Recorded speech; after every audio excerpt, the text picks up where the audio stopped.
Hello and welcome to Medical Insights, the podcast where we explore key topics in healthcare, research, and clinical practice.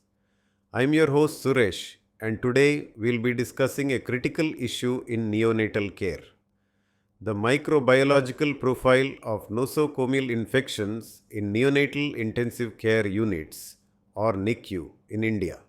This is a subject that touches on some of the most vulnerable patients we treat, newborns, and especially preterm or critically ill infants. Infections in this setting not only increase morbidity and mortality but also put immense pressure on healthcare systems. So, understanding the microbes involved, their resistance patterns, and how they spread is essential to improving neonatal outcomes. Let's dive in. What are nosocomial infections in the NICU? First, let's clarify what we mean by nosocomial infections. These are infections that a patient acquires after being admitted to the hospital, and in the case of NICU, they typically appear after 48 to 72 hours of admission. In neonates, these infections can manifest as sepsis, pneumonia, meningitis, urinary tract infections, and bloodstream infections. Because neonates have immature immune systems and often require invasive interventions like mechanical ventilation, central lines, or urinary catheters, they are at very high risk of developing these hospital acquired infections. Why is this a major issue in India? Now, why focus on India?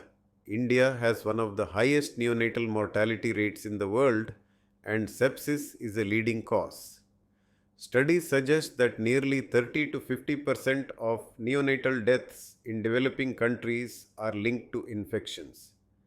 NICU in India often face challenges such as overcrowding, limited nurse to patient ratios, variability in infection control practices, and high antimicrobial resistance rates.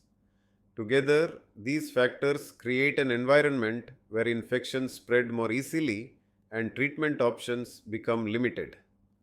The common microbiological profile. So let's talk microbes. Several studies across India have tried to map out which organisms are most commonly responsible for nosocomial infections in NICU. And here's what we see: gram negative bacteria dominate the landscape. Klebsiella pneumonia is often reported as the most common pathogen. Acinetobacter baumannii is another frequent culprit, especially in ventilator associated pneumonia. Pseudomonas aeruginosa and Escherichia coli also appear in bloodstream and urinary tract infections. Gram positive bacteria are also significant. Staphylococcus aureus, including Marseille strains, methicillin resistant Staphylococcus aureus, has been reported in many centers.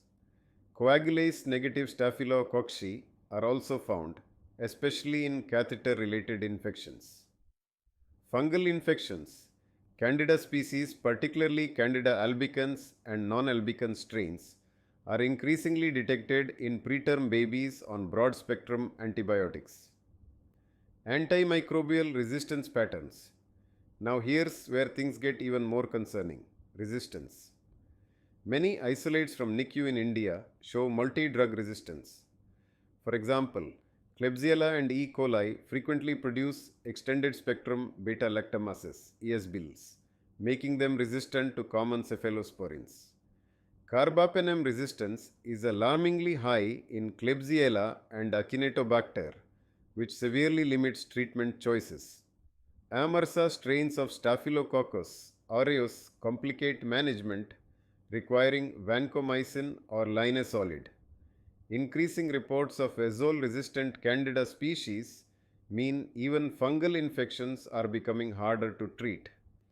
This resistance pattern forces neonatologists to rely on last-line drugs like colistin, which come with their own risks and toxicities. Sources and risk factors. Where do these infections come from? Some common sources in NICU include invasive devices like central venous catheters, endotracheal tubes, and urinary catheters.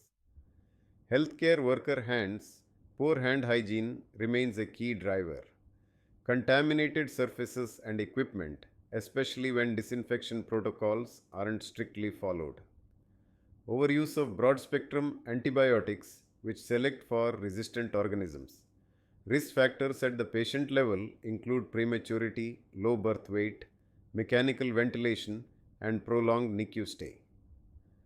Clinical impact. The clinical consequences of these infections are profound. Neonates with nosocomial infections often develop septicemia, pneumonia, meningitis, or necrotizing enterocolitis. Mortality rates can range from 20% to 50% depending on the organism and the resistance profile. Even survivors may suffer from long-term complications, such as neurodevelopmental delays or chronic lung disease. Strategies for control. So, what can be done? While the challenges are complex, several strategies have been shown to make a difference. Strict hand hygiene, the single most effective measure. Rational antibiotic use, implementing antimicrobial stewardship programs to limit unnecessary broad spectrum use.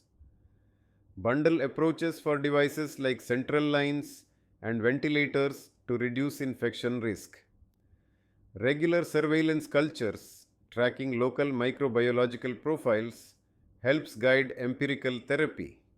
Environmental cleaning, ensuring surfaces, incubators, and medical devices are properly disinfected. Training and staffing, maintaining appropriate nurse to patient ratios, and training staff on infection prevention. Some NICU in India that have implemented these measures report significant reductions in infection rates. Looking ahead, research and policy need to focus on developing rapid diagnostic tools to identify pathogens and resistance faster, encouraging antibiotic stewardship programs nationwide, strengthening infection control infrastructure in smaller hospitals, not just tertiary care centers, expanding vaccination and maternal health programs to reduce baseline neonatal susceptibility. Conclusion.